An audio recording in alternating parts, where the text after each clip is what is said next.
Bom, pessoal, sejam todos muito bem-vindos à segunda edição do nosso podcast aqui da Núcleo de Empreendedores. Hoje a gente está trazendo um convidado mais do que especial, Rodrigo Farinelli. Rodrigo, se você pudesse apresentar para o pessoal de casa, por favor. Perfeito, Carlos. Muito obrigado aí pelo convite mais uma vez. Cara, fico sempre muito feliz de estar com a galera da FEA, com o pessoal do Núcleo de Empreendedores. É um prazer e posso falar que eu estou com muita expectativa de poder contribuir, de poder ajudar, de poder engajar com vocês diante desse podcast. E eu sou o Rodrigo Farinelli, fundador da Vitro, que é uma consultoria de expansão de negócios. E no decorrer da conversa eu vou falando um pouquinho mais do que a gente faz. Pode ser? Perfeito, perfeitamente, cara. Show.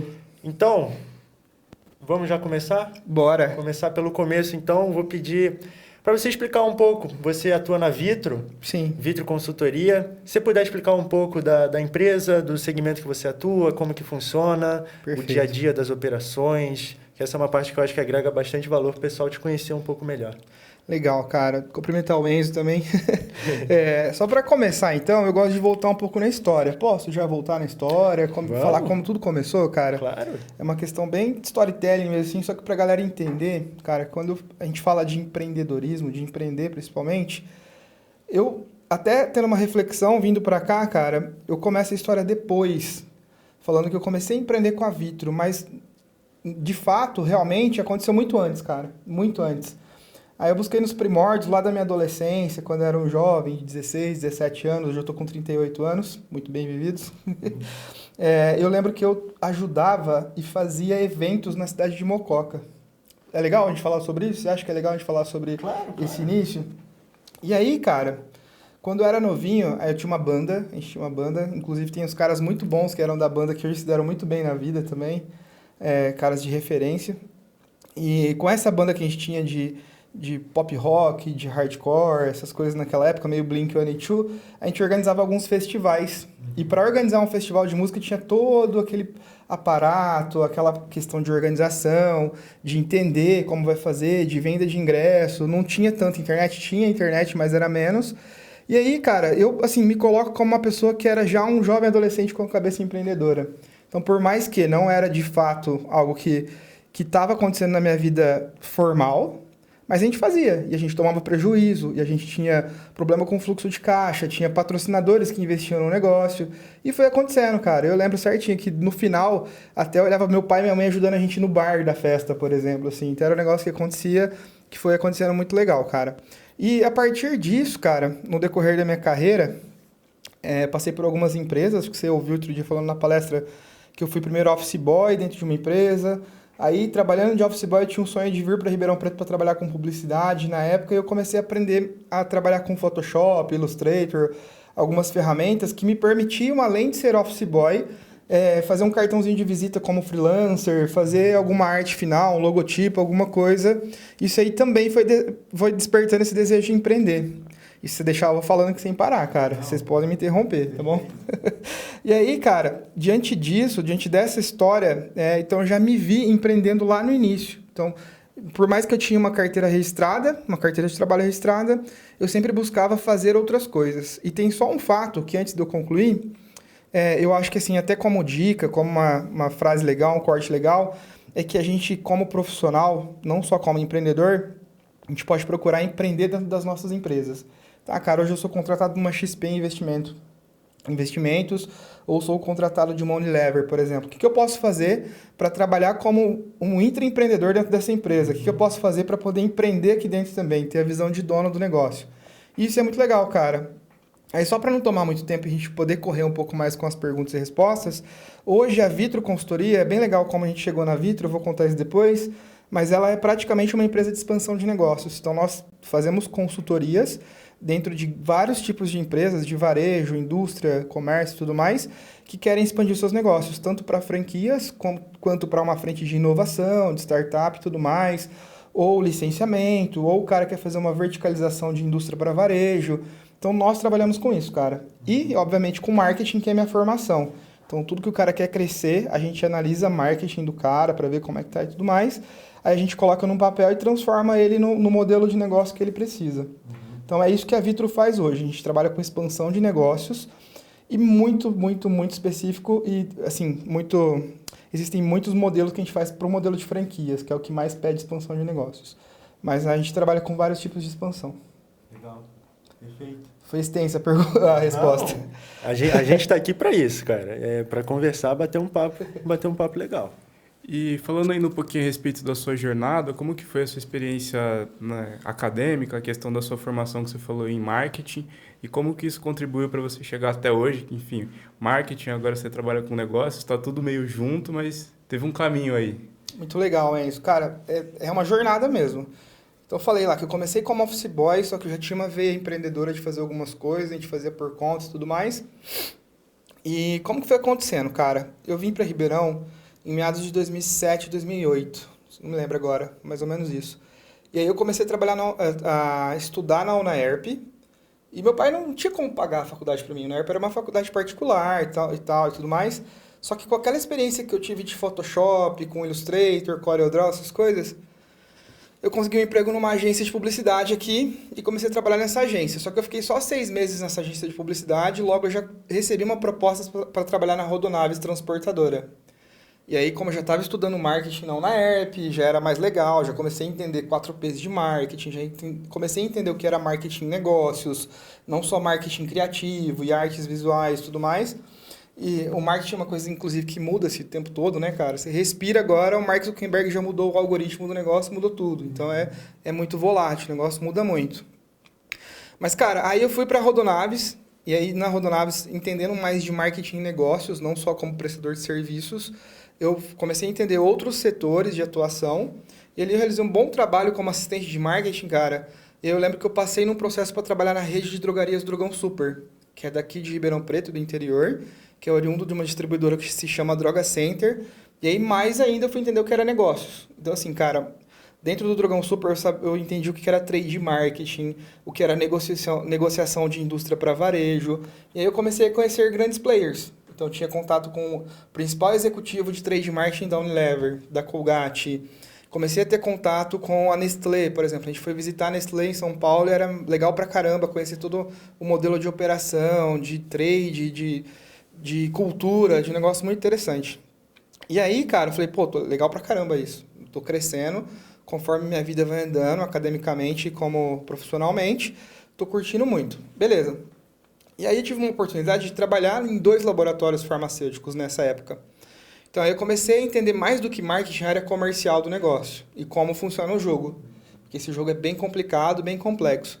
Só que, cara, e aí, entrando muito em negócios de marketing comercial dentro da indústria farmacêutica, eu parei de fazer um pouco o que eu gostava. Então, assim, eu fui muito que me vendendo para o sistema, que faz sentido também, a gente precisa ganhar dinheiro, precisa crescer e tudo mais. Mas aí, cara, eu peguei, comecei a me achar num lugar que eu não curtia mais. Falei, pô, não tá legal isso aqui. Eu era pressionado por metas e metas e metas, que você nunca batia, que era um negócio que não fazia tanto sentido para mim, mas era uma boa empresa e estava preso por um bom salário e ótimos benefícios na época. Só que aí, no decorrer da minha experiência, fui trabalhando, fui adquirindo networking, que é muito importante, você conhecer várias pessoas, eu tive a oportunidade de conhecer um cara que fundou uma franquia que se chama Casa de Bolos. Você conhece Casa de Bolos? Conheço. Casa de Bolos é incrível, cara. Hoje eu acho que eles estão com mais de 650 lojas, está expandindo para o exterior. E na época, quando eu assumi, ela tinha 350 lojas. Era 300 lojas, depois a gente aumentou lá um pouco mais. E aí eu assumi como gerente de marketing da Casa de Bolos. Aí eu voltei a fazer o que eu gostava, que é trabalhar com criação, com uma brand love, com um negócio que é muito legal, que é gostoso, cara, de se olhar, é um produto atraente e tudo mais, que tinha essa liberdade para trabalhar isso. E eu pude trabalhar com um negócio que eu me apaixonei, que foi o mercado de franquias. Então, ali na Casa de Bolos, eu comecei a entender o que era expansão de negócios, o crescer por investimento de terceiro, o crescer através de unidades, com força de rede, com padronização e tudo mais. Falei, pô, cara, esse negócio é muito interessante. Aqui eu acho que eu consegui me encontrar de alguma forma. E aí, só para concluir essa resposta também, paralelo a isso, eu comecei meu MBA aqui na Fundace da USP, que é o MBA da USP, né, obviamente. E aí eu comecei a fazer o meu MBA de marketing aqui. E dentro do MBA, cara, a gente tinha que fazer um projeto de TCC no final, de conclusão de curso, no qual eu fiz uma empresa nova que era uma consultoria de franquias. E paralelo a esse meu TCC, aí eu consegui montar minha empresa. Caraca, que interessante. Foi dentro da faculdade que nasceu, foi bem interessante isso. As pessoas nem sabem muito, mas onde eu posso falar isso eu falo, que aí a gente concluiu, eu junto com a minha esposa, a gente conversou, ela falou, pô, acho que vai ser legal você tentar agora. E aí foi dezembro de 2019 e janeiro de 2020, cara. Só que quando a gente nasceu, eu abandonei o mercado corporativo mesmo. Não abandonei, né? Eu fiz uma transição. E aí logo veio a pandemia. Só que aí eu aproveitei a pandemia para poder estudar bastante sobre o mercado. Assinei alguns clientes ali que conseguia manter uma renda básica para poder manter o negócio no começo. E foi assim que aconteceu, cara. Então, dentro desse decorrer, tanto de faculdades, cursos, nunca parei de fazer curso. E sempre quando eu estava dentro de alguma empresa, eu tentava empreender dentro dos negócios, como eu falei lá no começo. Mas aí nasceu a Vitro Consultoria, cara. Cara, eu achei, tipo assim, genial, muito interessante É, mesmo. Antes de tipo, continuar falando dessa parte de transição, que eu acho que a gente tem que conversar muito ainda sobre isso, essa parte sua de MBA, a gente estava até trocando uma ideia lá fora que você ainda continua estudando. Como que está essa questão do seu estudo hoje e não só comparado ao seu eu da atualidade, mas isso que você falou, que você sempre se manteve fazendo curso, se manteve atualizado. Como faz diferença para alguém que está empreendendo essa questão do estudo? Que às vezes a galera que está começando a abrir negócio acho que é só meio que pelo como o mar está sim. levando e acho que estudar não é tão importante. Como que você acha que isso fez diferença para você e também como que ainda faz que você ainda continua presente nos estudos? Não, muito legal, cara. Aí, Enzo, tem várias nuances, velho, que a gente pode falar sobre isso. Primeiro que assim, cara, eu posso até parecer meio retrógrado e conservador, mas eu não sou a favor dos caras que simplesmente querem abandonar a faculdade para empreender. A gente vê muito Stanford, né, cara? Stanford, a galera tá em Stanford, quer sair de Stanford para abrir uma startup e parar com tudo. Tem o caso da Teranos, não sei se vocês assistiram o caso da Teranos, que é um case muito legal, que a menina saiu de Stanford para montar uma startup e hoje ela tá presa, porque ela deu um golpe numa galera. Enfim, então isso acontece, mas é uma pequena minoria, como o Mark Zuckerberg da vida, como várias pessoas, enfim. Mas, cara, eu sou muito a favor do cara fazer uma faculdade, fazer um curso, e entender que existe uma hierarquia, que ele tem que respeitar um processo e tem um tempo para as coisas acontecerem. Não dá para a gente ficar atropelando. Mas também sou a favor de arriscar. De arriscar, empreender, fazer, errar e depois consertar, entendeu? Então sou muito a favor dessas duas coisas. Mas a vida acadêmica em si, principalmente como aluno, cara, ela é muito interessante para você aprender algumas coisas que você não vai querer fazer sozinho. Você vai pular etapas, assim, simplesmente porque, pô, isso é chato pra caramba, eu não vou fazer. Eu não vou querer fazer uma metodologia chata pra caramba. Mas, cara, o teu olhar, o olhar de um cara que fez um outdoor, por exemplo, que ele é só design gráfico, é muito diferente de um cara que fez publicidade. Que vai saber. Cara, a gente sabe ver isso nos olhos, assim, de verdade. Que é muito diferente de um cara que correu uma metodologia, que sabe que é uma redação publicitária, que sabe que é uma semiótica, entendeu? Então é uma coisa muito diferente. E a gente vê isso nos olhos. Mas paralelo a isso, cara, pra mim foi muito interessante, porque eu sempre gostei, assim, mais novo, obviamente, eu sempre gostei de ouvir pessoas mais experientes. E era muito legal quando eu via um cara vindo na faculdade dar uma palestra e eu me imaginar o que ele estava fazendo. E hoje eu tô nesse meio, eu tô desse lado. Eu sou um cara que vai na faculdade dar uma palestra, cara, eu sou apaixonado, extremamente gratificante, sim, estar com vocês. Estar numa sala de aula falando sobre algo que eu gosto, entendeu? Isso gera transformação e não tem preço, cara. Dar uma mentoria, por exemplo, para uma startup que está começando na faculdade. Isso é muito legal, cara. E para mim, isso foi aflorando outros desejos. E aí, como eu estava falando para vocês lá fora, e antes, esse ano, pela primeira vez, eu ouvi alguém me chamando de professor Rodrigo. Eu nem sou professor, eu não sou professor com mestrado, estou fazendo mestrado e tudo mais, mas eu fui convidado para ministrar algumas aulas no MBA da Fundace, que foi a mesma Fundace que me ajudou a construir minha empresa. E diante disso, cara, aí eu me apaixonei pelo ambiente de sala de aula como professor. Aí eu trago toda a minha bagagem de mundo corporativo, de executivo e tudo mais, para a sala de aula, e isso é muito legal, cara. Então eu estou gostando muito. Aí eu já estou buscando fazer um mestrado, estruturar a minha carreira acadêmica realmente para poder ver se eu consigo fazer disso um plano futuro, entendeu? Por mais que eu tenha empresa, que eu tenha as coisas acontecendo, é uma coisa que eu tenho gostado muito e é uma forma de retribuir também, cara. Porque assim, eu fui muito ajudado na vida e eu quero poder ajudar as pessoas a terem vidas transformadas também. Perfeito. Isso que você comenta da vida acadêmica, você não passa importante, é algo que eu imagino que o Enzo também, principalmente aqui na USP, a gente vê que isso é um ponto muito forte, principalmente de todas as experiências que você consegue ter aqui dentro.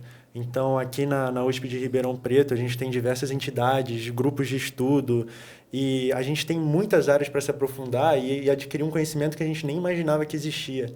Então, a gente fazendo parte da Núcleo de Empreendedores foi um divisor de águas totais para mim. Legal. Porque eu sempre via o empreendedorismo como algo muito distante. Assim, você comentou um pouco dessa parte do espírito empreendedor, tem até um monte de livros que comentam sobre isso.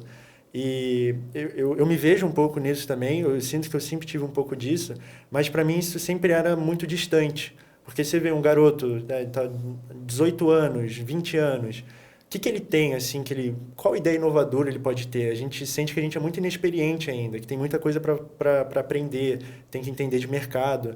Então, você trazendo essa ideia de que, pô, através do MBA, você montou a sua empresa a partir disso, e todas as experiências que a gente consegue acumular, é uma visão que é um divisor de águas, realmente, que eu gosto de comentar. E você chegou a comentar um pouco dessa parte de você trabalhava como CLT, já tinha um trabalho fixo, e eu sinto que isso é uma realidade de muitas pessoas e que muitas pessoas têm também esse espírito empreendedor delas, mas eles não têm essa virada de chave, esse pulo para eles falarem, cara, eu vou tentar criar algo próprio. Eu queria entender de você onde aconteceu essa virada de chave na sua cabeça para você falar, cara, eu vou correr atrás, eu vou tentar criar isso, eu vou ver aonde isso vai dar. Como é que foi esse processo com você? Não, perfeito. Assim, só complementando o que você falou primeiro, cara, tem tantos programas na USP que eu nem sei quais são todos. Sim. É muito legal. E eu vejo que essa galera do núcleo, essa galera que está na USP Inovação também, assim, cara, vocês estão à frente de muita gente, isso é muito legal. E é legal ver que tem gente trabalhando por isso também. Agora falando sobre realmente o pulo do gato do negócio de falar, de encarar de uma vez, falar, vamos fazer isso, fazer dar certo, enfim. Primeiro de tudo, cara, é ter uma base muito forte de apoio. Eu acho que por mais que, às vezes o cara é mais novo, o cara não tem tanta condição, ou o cara depende de alguma coisa, ou de algo, ou de alguém, é muito complexo mesmo. Não dá para ir sozinho de cabeça. Aí, pode parecer até um papo mais motivacional, cara, mas eu dedico muito à minha esposa, de verdade, cara. Eu casei com uma menina muito madura, com uma mulher muito madura, que ela tem um bom emprego, e a gente fez umas contas ali, porque você começa a colocar no papel algumas coisas, e ela também tem que ter estômago para isso, cara, porque é complexo, assim, no começo e tudo mais. Então, você ter uma base muito forte, isso te dá um up legal, assim. Mas quando você é mais jovem, cara, quando você não tem muito a perder, eu acho que o cara tem que ter um pouco mais de coragem mesmo de fazer. Por isso que eu falo que eu acho que vocês do núcleo, da galera da USP que está trabalhando de alguma forma, já vem com essa mentalidade um pouco mais ágil do negócio para fazer acontecer, e vocês vão errar mais rápido e consertar mais rápido e fazer acontecer mais rápido. Eu sempre tive muito essa questão, não é vitimismo, mas uma questão mais de necessidade. Meu pai não podia pagar a minha faculdade, então eu tinha que trabalhar de CLT para poder pagar a minha facu e a república que eu morava na época. Aí eu tive que fazer FIES, que é um negócio que você parcela por muito tempo para pagar. Só que também o cara não pode ser parado, assim, achando que vai acontecer de alguma forma, ele não tá dando aquele próximo passo para fazer acontecer. Então eu diria que, cara, tem uma base muito forte de um núcleo de apoio, de família ou de parceiro, alguma coisa desse tipo, e ter coragem, cara, tem que ter coragem mesmo, e quanto mais cedo, melhor, assim. Se eu tivesse começado antes, até tentei algumas coisas antes, mas trabalhando, conciliando o tempo e tudo mais, que é muito difícil. Um fato muito interessante, cara, que é a minha esposa que fala isso bastante, a Michelle, deixar um beijo pra Michelle. Eu só consegui realmente fazer dar certo o meu projeto de empreendedorismo, cara, quando eu me desvinculei totalmente do CLT. É muito complexo, assim. Porque por mais que eu comecei a trabalhar ali por conta naquela época, em 2020, no começo, aparecia algumas propostas e algumas entrevistas e algumas coisas. E aí eu dava uma patinada, porque se fica meio lá e meio cá. Será que eu vou? Será que eu não vou? Quando eu caí de cabeça, que ela me apoiou, que ela falou, vai com a cara e com a coragem, que se não der certo eu seguro as pontas por enquanto. Graças a Deus a gente sempre se ajudou, nunca precisou acontecer nada de ruim com a gente, mas... quando eu caí de cabeça mesmo no negócio, que eu falei, agora eu sou isso, comecei a dar as caras, apareci em vídeo, apareci em palestra e tudo mais, e aí começou a acontecer de uma forma melhor. Mas é isso, acho que eu respondi, né? Mais do que respondeu até, perfeita. Show. Tem alguma pergunta? Pode. Pode seguir falando. Opa! Nisso a respeito a questão do MBA, das propostas, falar um pouquinho a respeito dessa transição que você falou, que as coisas deram certo mesmo quando você largou completamente CLT. Assim, se você puder dar um pouquinho mais de detalhes de como foi, mas também acho que deixar algum tipo de mensagem, porque muita gente hoje é CLT e se vê numa dificuldade ou querendo mudar de carreira, mas acho que enxerga essa mesma situação que você do passado enxergou. Tipo assim, poxa, eu não vou conseguir segurar as contas, ou patinando, fica em dúvida. Esse pulo do gato que você teve, assim, como você falaria isso para uma pessoa que também está na mesma situação? Cara, assim, deixar extremamente claro, eu não sou nada contra o CLT, pelo contrário. Eu tenho morro de saudade de um 13º, de um vale alimentação. É muito bom, cara. Tem muitas empresas muito boas que estão contratando pessoas incríveis. Vira e mexe, às vezes eu penso em voltar. Falo, putz, será que não seria melhor trabalhar num lugar como executivo, ganhar super bem e fazer minha vida tranquilamente? Porque tem dia que você não tem nada, assim, você não tem cliente. Aparece e some do mesmo jeito. Então, assim, sou extremamente a favor. Mas, para quem tem uma veia empreendedora e gosta de fazer o novo, quer fazer do seu jeito, quer fazer acontecer, é fazer aquilo que eu falei no começo, empreender dentro dos negócios, cara. Fazer como se fosse para você. Deixa eu me sentir dono disso aqui, porque amanhã ou depois, aí eu vou falar diretamente para quem realmente é CLT. O cara for despedido, for mandado embora, passar por um layoff, alguma coisa do tipo, ele vai ter ali uma bela de uma recompensa que é o seu acerto, que nunca é pouco. É uma grana que, com certeza, se o cara pegar 20 mil reais, ele começa a empreender com 20 mil reais, tá? E ele vai ter seguro-desemprego, nem fala, porque a gente não tem que se apoiar nisso. Mas assim, cara, se um cara for mandado embora de um CLT ou passar por um desligamento massivo, alguma coisa, ele vai ter a oportunidade de empreender, vai poder aproveitar isso para poder empreender, se ele tem essa veia empreendedora. Se não, ele vai chorar as mágoas, esperar até conseguir outro emprego e continuar sempre assim, tá? E não são tudo flores também, assim, o cara que parou de trabalhar como CLT e vai empreender e acha que vai acordar a hora que quiser e fazer o que quiser, é meio complexo. Muitas noites ele vai passar sem dormir, realmente, porque não é fácil, cara.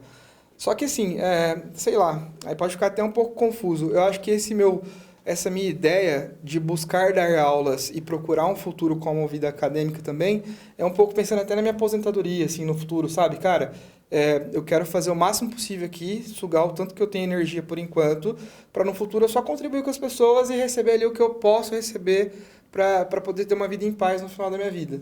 Eu já tô... Acho que eu já estou começando a pensar realmente como uma pessoa mais velha, entendeu?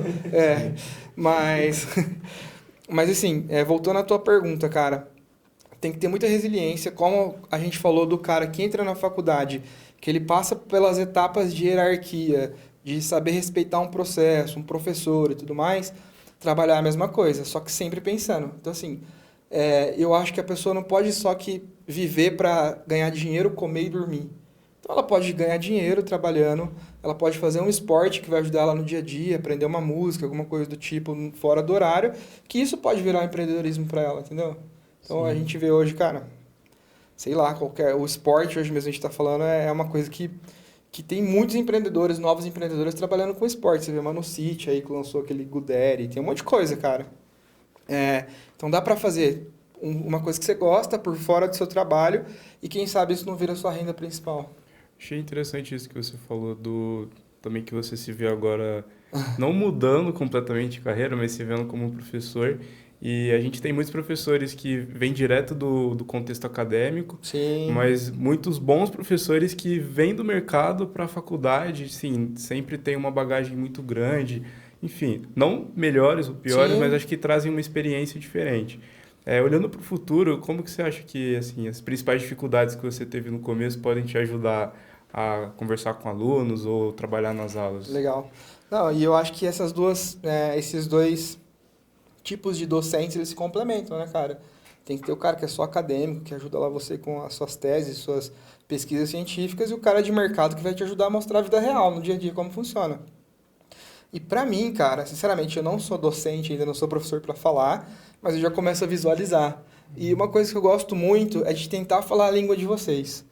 Então, cara, eu procuro saber qual que é o meme que tá em alta de vocês. De verdade. Assim, é uma coisa... pode parecer o tiozão que tá lá, o cringe que tá fazendo alguma coisa, alguma piada e tudo mais. Mas, cara, eu gosto de quebrar o gelo, entendeu? De entrar brincando.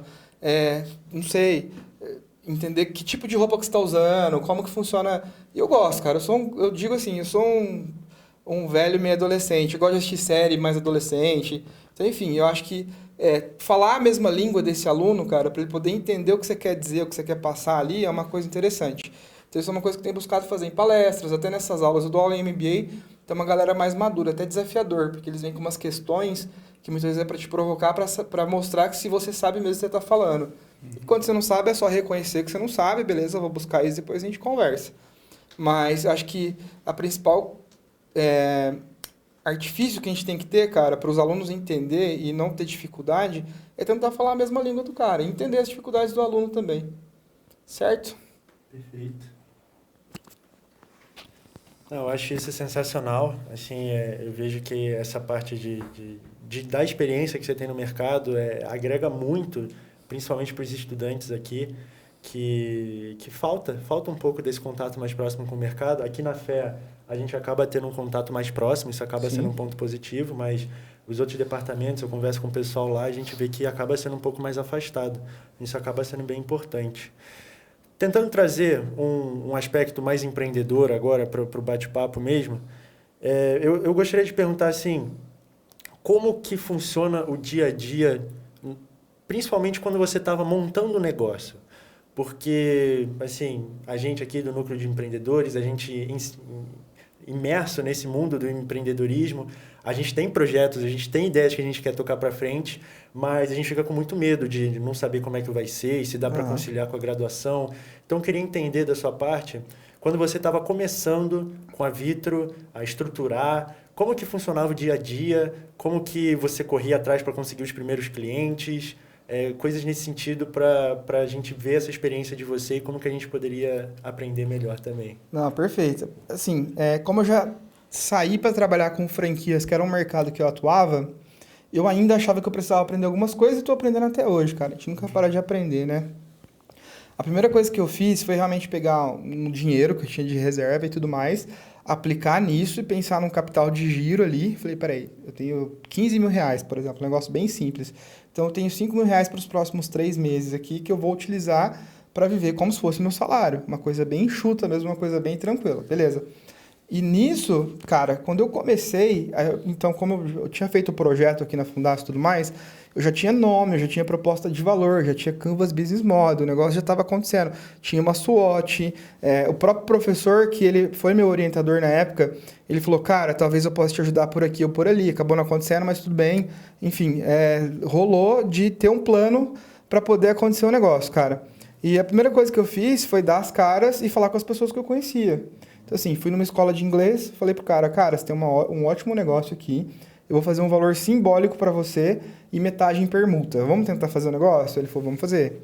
Aí eu comecei a fazer. Depois eu fui numa clínica médica que tá rolando super até hoje, que se chama Geração Mãe.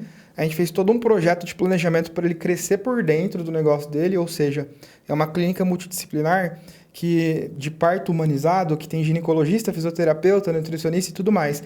E cada pessoa que trabalha dentro da clínica dele, elas pagam royalties para ele como se fosse uma franquia. E nós fizemos todo esse projeto, cara. E no começo foi um valor bem simbólico também, só que aí eu já tinha 2 clientes e 2 cases nessa época. E aí, cara, começou a acontecer. Então, dentro desses próprios 3 meses, começou a andar o negócio. Só que foi o que eu te falei. E eu peguei bem na época da pandemia, né? E aí, quando veio a pandemia, aí, cara, ficou muito pesado. Só que aí, não sei, as coisas começam a acontecer automaticamente. Como eu tinha feito essa clínica médica, aí eu fui pro Google, comecei a fazer um tráfego pago, fazer um negócio acontecer. Uma clínica médica do Sul me achou, chamava Caxias Médio o negócio, Aí eu consegui fechar um contrato bom com eles, um contrato maior, mais robusto, já tinha um case para mostrar que era o Geração Mãe, e aí começou a andar a partir dali. E aí, cara, de lá para cá foi só andando. Então, toda reunião, assim, que eu falo, a minha venda, ela é uma venda mais complexa, a consultoria, ela não é uma venda de impulso, né? Inclusive, eu preciso até arrumar coisas para ter venda de impulso e recorrência dentro do meu projeto, porque ele é um projeto muito pontual, de 5 meses que eu ganho um dinheiro legal, mas ele é difícil de escalar. Eu falei na palestra que li de algumas coisas lá, você entendeu como funciona. Mas de lá para cá, nunca faltou projeto. Então, a gente sempre consegue ter um projeto, ou 2, 3, até 4 projetos rodando, que eles vão pagando as nossas contas e vai fazendo a empresa crescer um pouco mais. Eu acho ainda que o nosso crescimento é muito lento, então por isso que, diante das dores que eu tenho, eu quero lançar um produto tecnológico, alguma coisa de escala, uma mentoria, alguma coisa do tipo, mas foi crescendo diariamente. Agora, voltando para o núcleo de empreendedores, é basicamente isso, é começar a vender principalmente para as pessoas que estão ao seu redor. A gente fala muito de um crescimento espiral, né? O crescimento caracol, que é tentar atingir as regiões e áreas que estão do lado de vocês, assim, familiares, pessoas e tudo mais, para poder vender pequenos produtos e entrar. Depois vai atuando de outras formas. Outra coisa que a gente tem dentro da consultoria, como nós somos profissionais de marketing, às vezes, cara, às vezes a gente tem que fazer um trabalho sujo no bom sentido, que é o que ninguém quer fazer, tipo, cuidar de rede social de uma empresa. A gente oferece muitas vezes e aí tem uma recorrênciazinha que paga a conta, entendeu? Mas é ir se desdobrando e criando novas frentes. Legal, sensacional. E muito interessante, primeiramente, para gente que quer ter esse contato mais próximo, é muito legal. Respostas longas, né? Me desculpa aí. Não, que isso, é sensacional. Quanto mais detalhe, melhor fica. E eu fico assim, eu tô falando, trazendo um pouco o lado pessoal meu, que eu tenho um projeto, eu tenho algo que eu tô querendo levar para frente. Mas o que me pega muito é essa parte de recurso financeiro mesmo. Uhum. Como é que você chegou a fazer um cálculo, tipo, eu vou operar tanto tempo, passando disso eu vou desistir da ideia porque não tem mais recursos, ou então você foi indo e vendo aonde chegava, ou correndo atrás de formas de captar recursos, como é que funcionava isso? Então, aí eu sou muito diferente de você nisso. Eu acho que eu conheço o seu perfil de conversar com você um pouco. Você é um cara de finanças, você é um cara mais organizado, que pensa na questão financeira. Cara, eu sou meio louco, assim. Eu sou meio suicida nisso, assim, cara. Totalmente pulei de paraquedas e tô construindo ele ali no meio. Então, assim, nunca fiz um planejamento financeiro, nunca fiz mesmo. Começa a fazer muitas vezes no começo do ano, aí de repente vem uma coisa que estraga tudo, e aí tem que ir meio que sobrevivendo de alguma forma. Totalmente errado isso, tá? Mas também eu tenho assim, um lado positivo, eu tenho muita coragem de lançar as coisas sem me preocupar, sabe? De conversar, de pedir, de ir atrás, totalmente recurso meu. Foi tudo recurso meu, bootstrap que a gente fala, né?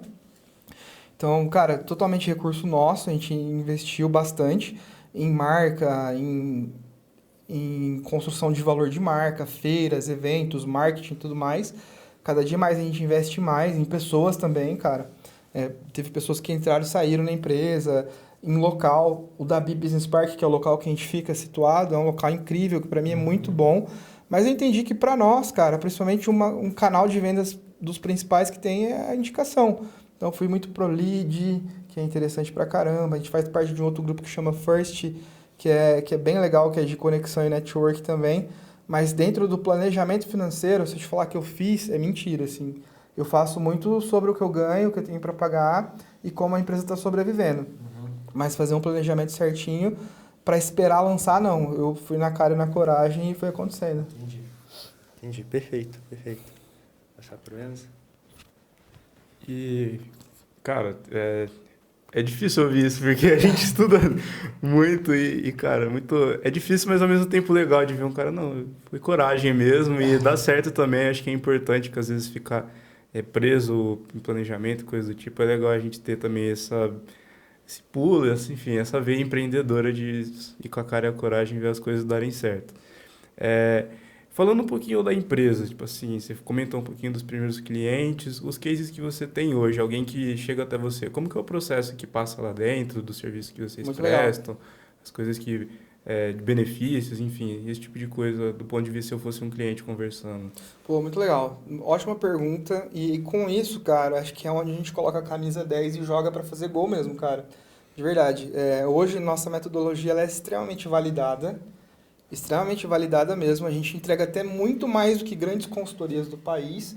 Cara, eu falo isso porque eu já peguei muitas pastas de clientes que fechou uma consultoria muito mais cara que a gente. Eu falo, putz, o cara entrega só isso. Você tá brincando comigo. A gente entrega mais por muito menos de valor monetário e tudo mais. E como que funciona, cara? Vamos supor que você é uma sorveteria, Enzo. E aí você me procura, ou você por algum motivo, descobriu que eu faço expansão de negócios, principalmente voltado para franquias. Aí você fala, Rodrigo, quero expandir a minha sorveteria, como eu faço, cara? E aí eu vou entender qual que é o melhor modelo de negócio para a expansão do seu negócio. Então, eu vou saber se você tem fábrica, se você tem logística para atender, se você tem registro de marca, por exemplo, que é um negócio que a galera nem sabe que precisa ter. Às vezes o cara acha que registrar um domínio no domínio.com, ele já tem a marca dele registrada, só que não, existe um meio de patentes e marcas, que é o INPI, do governo e tudo mais, que você tem que registrar a sua marca. Então, tudo isso a gente, numa reunião prévia comercial, começa a entender quem é o cara. E mais do que entender quem é o cara, eu preciso colocar na cabeça dele que se ele for expandir o modelo de negócio dele, ele deixa de vender o produto que ele vende ou o serviço que ele vende para ele começar a vender unidades de negócio. E aí, cara, nós temos uma metodologia de 5 etapas, que ela é bem estruturadinha, certinho, que aí o cara assina comigo para poder dar os próximos passos para ele. Que ela começa basicamente dentro de um estudo que a gente faz. Então, primeiro eu aplico um estudo com você, que é a sorveteria, para saber como que está a sua marca, como que estão os seus processos, sua finança e sua maturidade. São essas 4 palavrinhas mesmo que a gente utiliza. E nesse questionário, cara, eu entendo tudo como está ali. E aonde que o cara tem que melhorar para ele poder expandir o negócio dele. Por exemplo, marca, como eu falei. Tem cara que não tem nem registro de marca, então vamos pedir o registro de marca para o cara. Aí é um outro serviço que a gente vende também. A segunda etapa, cara, é modelar o negócio. Vamos supor que essa sorveteria, ela só tem uma loja ou ela tem 2 lojas. E aí eu vou para o mercado estudar o concorrente dela para saber que tipos de modelo de negócio cabem dentro de uma sorveteria. Que a gente olha para quiosque, para loja de rua, loja de shopping, store in store, loja pop-up e tudo mais. E aí, com dados de mercado dentro da própria Associação Brasileira de Franquias, aí a gente estuda, entende quanto custa cada modelo de negócio, delimitação geográfica, e aí a gente traça os melhores modelos de negócio para o cara. Por exemplo, o Chiquinho Sorvetes. O Chiquinho Sorvetes ele atua como quiosque, como loja de shopping e loja de rua. Ele atua muito em cidades pequenas também. Hoje ele é uma das maiores sorveterias do Brasil. Maior franquia do Brasil, na verdade, nem só sorveteria. Então é um case legal. A gente olha para esses caras o que eles estão fazendo para poder colocar a sua marca no mercado também. A terceira etapa, esse é um processo meio chato de falar, que é a parte de manuais, cara. Então assim, para o cara expandir o negócio dele, o que ele precisa ter? Ele precisa ter um manual de implantação, de operação e de gestão. Aí eu vou resumir, senão vai ficar muito chato a metodologia inteira. Aí depois vem a parte de documentação jurídica, que é circular de oferta, contrato de franquia e pré-contrato. E a quinta parte da nossa metodologia é o plano de expansão, que é para onde o cara vai crescer. Mas resumindo tudo isso que eu te falei, cara, então assim, é uma metodologia de 5 etapas, que a primeira coisa que a gente faz com o cara é um onboard, isso eu não fazia antes, eu comecei a entender que a entrega de valor para o cara, ele tem que ver toda essa metodologia como funciona, e nesse onboard, como eu falei outro dia também, a gente entrega um mega presente pro cara de boas-vindas. Teve um cara que a gente deu relógio para eles, um relógiozinho Cássio, bem legal. E que aí, na hora que ele veio assinar com a gente, eu entreguei o relógio e tinha um cartãozinho do lado. Agora chegou a hora de franquear. Contando as horas para franquear o seu negócio. Super legal, cara. Só que aí no final a gente faz uma boa entrega também. Então eu faço um onboarding inicial e um onboarding final do cara também, para ele saber que um treinamento final, para ele saber como funciona, como vai ser o dia a dia. A gente dá uma garantia depois ainda de conversa, de troca de ideia, de café e de mesa criativa para ele saber o que está acontecendo no negócio dele.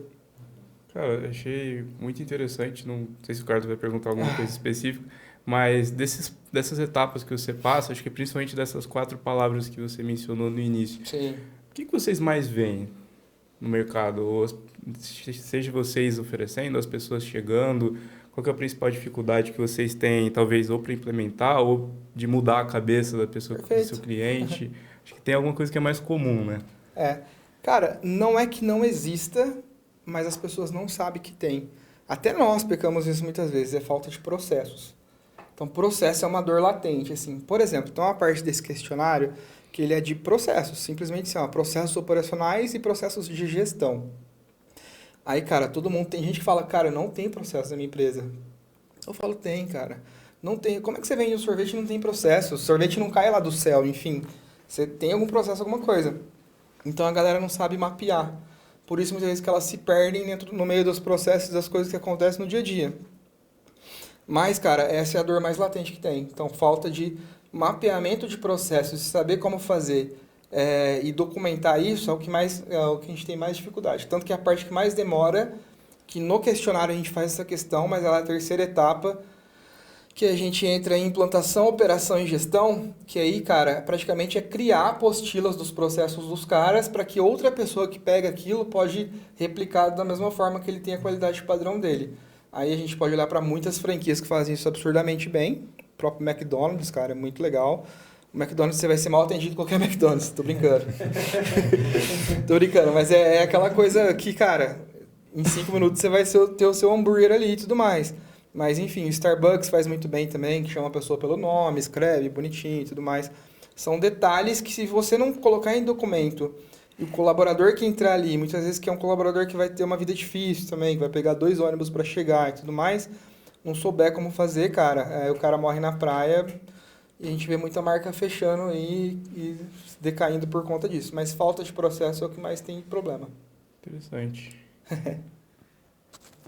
Só um comentário, você comentou disso, mapeamento de processo, eu e o Enzo a gente se encarou, porque o nosso diretor botou a gente para fazer exatamente isso. Isso aí. Aliás, Josh, se você estiver vendo isso, um beijo para você.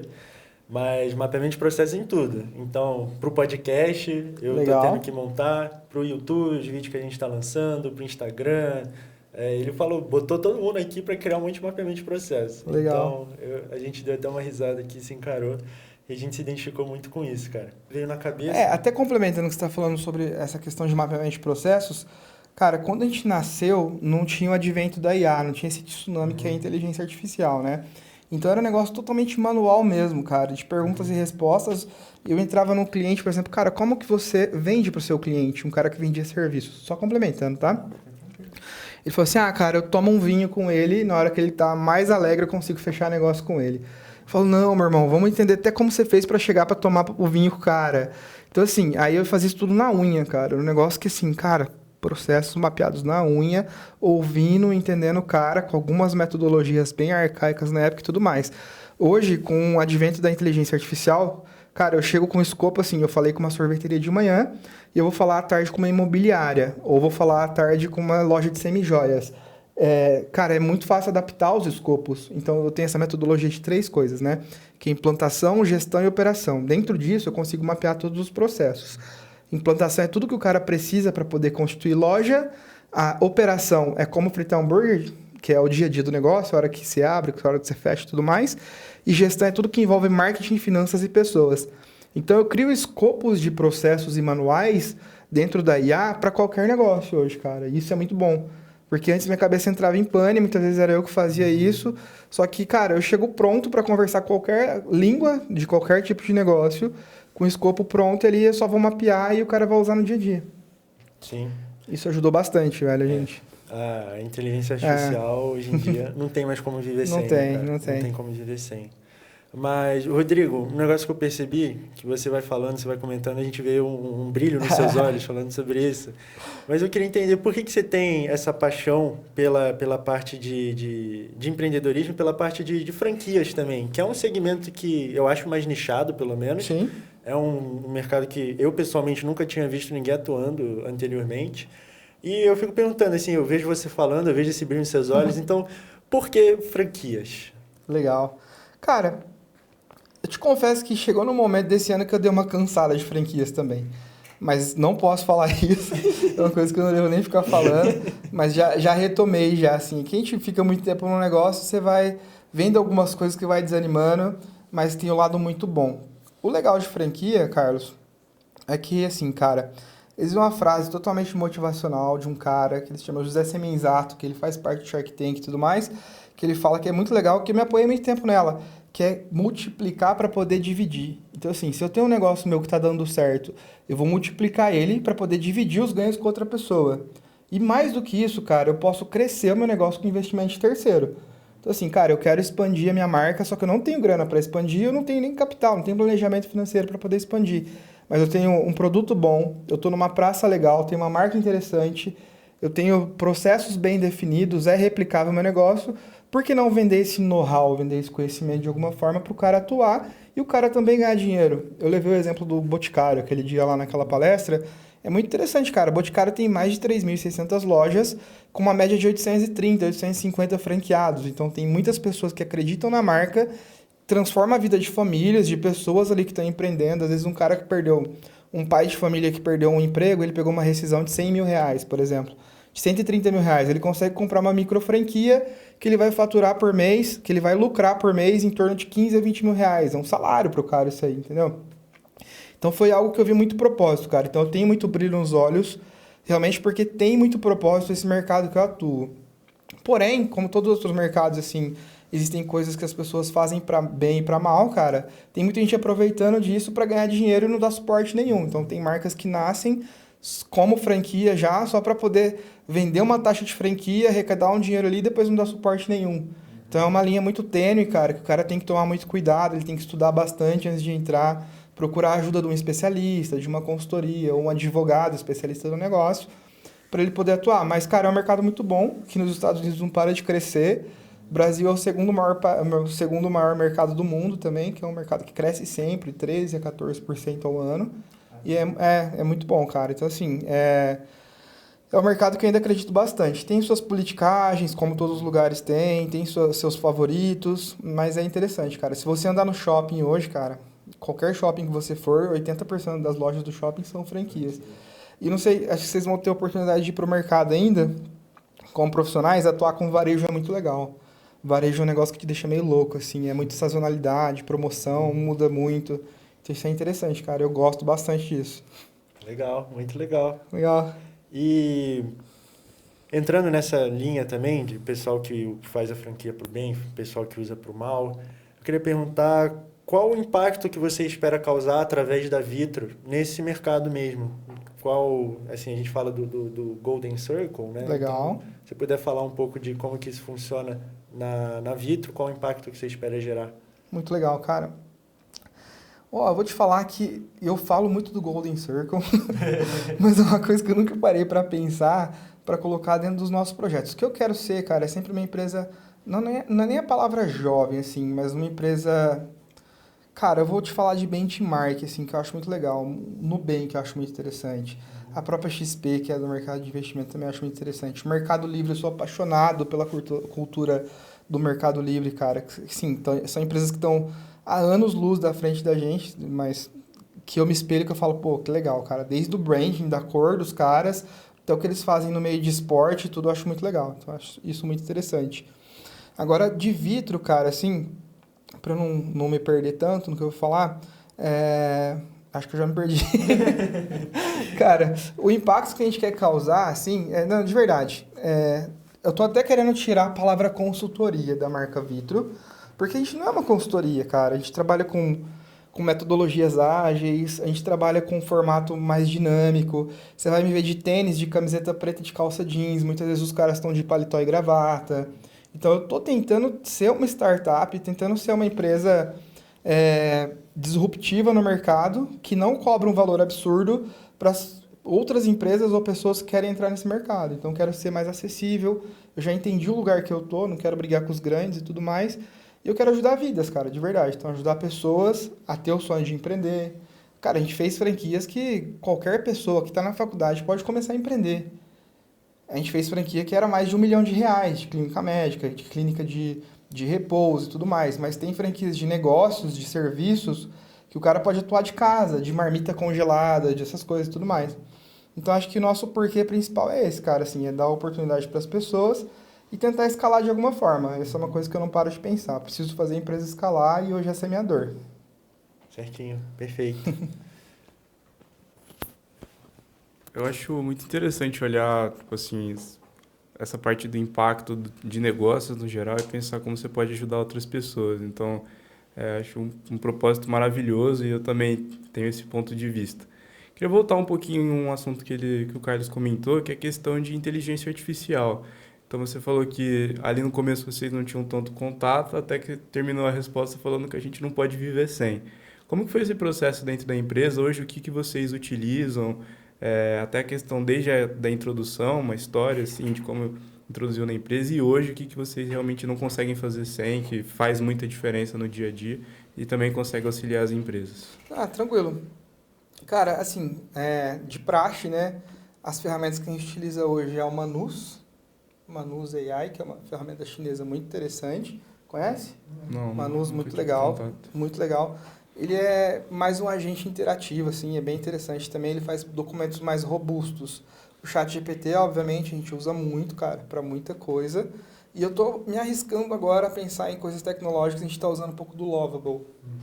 O Lovable também é bem interessante para criar uns dashboards e tudo mais, é uma coisa que a gente está aplicando agora, cara.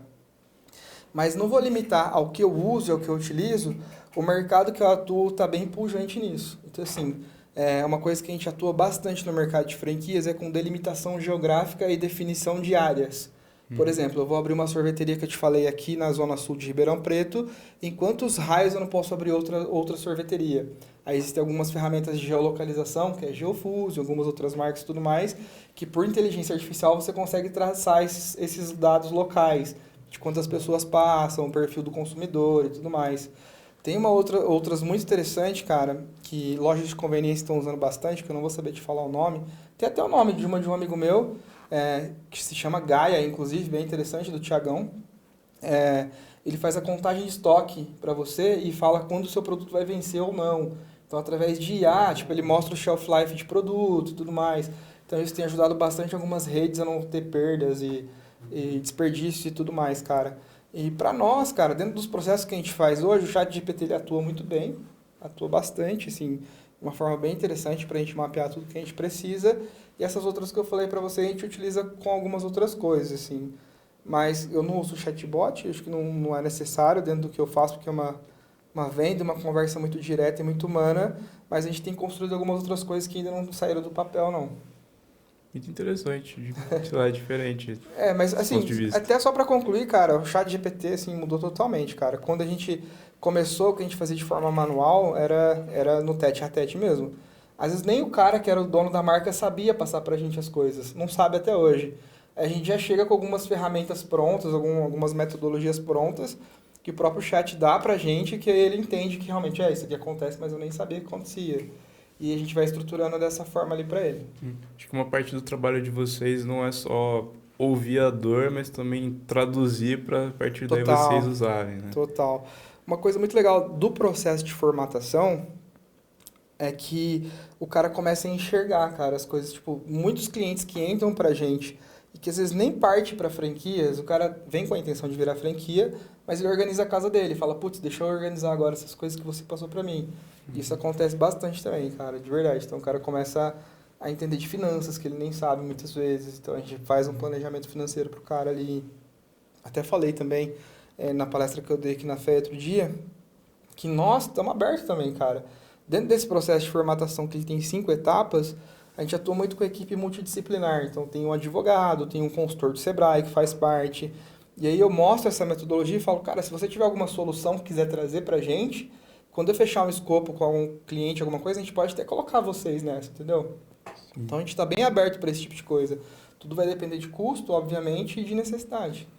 Cara, eu acho que a gente estava falando de você, enfim, mudar e pensar em ser professor. Não sei se está tão distante assim, porque, querendo ou não, parte do seu trabalho também é meio que ensinar um pouco. Sim, bastante. Enfim.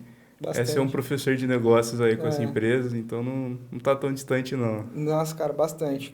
E é desafiador, assim, quando você entra numa sala com a palavra consultoria na tua camiseta, cara, é desafiador mesmo. O cara espera que você entregue todas as soluções para ele possíveis. E muitas vezes você não tem, cara. Muitas vezes é o cara que vai ter que fazer a solução acontecer. Você pode dar os caminhos, aí você dá tarefas pro cara, o cara não segue as tarefas. Mas é desafiador. Tem cliente que eu fecho que eu falo, pô, meu, como será que vai ser, assim... É bem desafiador, mas é interessante, sim. Gostei. Bom, já está dando o nosso horário. Quanto tempo deu? Eu nem sei. Tá, vamos dar dando uns 50 minutos agora. Show. E então, para a gente encerrar, eu vou introduzir aqui uma última pergunta. Vamos lá. Que é se você puder dar um conselho para qualquer pessoa que queira entrar nesse mundo empreendedor, queira seguir atrás, um conselho para eles, ou então um conselho que você daria para você mesmo há 20 anos atrás, então quando você estava fundando a Vitro, um conselho para o pessoal de casa que está assistindo. Ah, legal. Essa pergunta eu acho que é a mais desafiadora de todas. Mas, cara, assim, de bate-pronto, sem pensar muito, eu juro que eu não pensei para responder essa pergunta, é tentar o quanto antes, de verdade, e errar o quanto antes, porque, cara, você vai ficando um pouquinho mais velho, você começa a não ter tanto tempo mais, você tem umas responsabilidades maiores, Você vai perdendo algumas pessoas na sua vida que não vão poder te ajudar mais. Aproveitar os mentores, respeitar pai e mãe, cara, que muitas vezes, tipo, o meu pai, cara, é uma pessoa super simples. Meu pai, ele foi açougueiro, que hoje ele tem uma hortinha lá em Mococa, ele vive super bem, tá tranquilo, mas ele é a pessoa mais simples do mundo que eu pergunto pra ele, pai, que decisão você tomaria nesse negócio? Cara, vem como uma luva, assim, tudo que ele me fala. Se eu faço diferente do que ele fala, parece que dá errado. Então, esse honrar pai e mãe realmente faz muito sentido pra mim, cara. E mais do que isso, realmente, assim, é tentar o quanto antes e errar o quanto antes, porque aí dá tempo de corrigir a rota e recomeçar. E se errar também, cara, tá tranquilo, vai continuar de alguma forma e o mercado tá aí, crises vêm e vão, financeira, geográfica e tudo mais, e vai dar tudo certo no final, mas tentar o quanto antes para errar rápido e corrigir rápido. Tem só um adendo, tem uma frase que eu gosto muito que fala que no fim tudo dá certo. E se não deu certo é porque ainda não chegou ao fim, exatamente. É uma frase que eu gosto muito bastante. Muito boa, Carlos, muito boa, isso aí. Então, gente, o podcast de hoje vai ficando por aqui. A gente agradece a audiência de vocês. Rodrigo, muito obrigado por ter aceitado participar. Obrigado, valeu mesmo. Nós somos aqui o Núcleo de Empreendedores e fiquem ligados que tem muita novidade vindo por aí, pessoal. A gente termina por aqui. Valeu.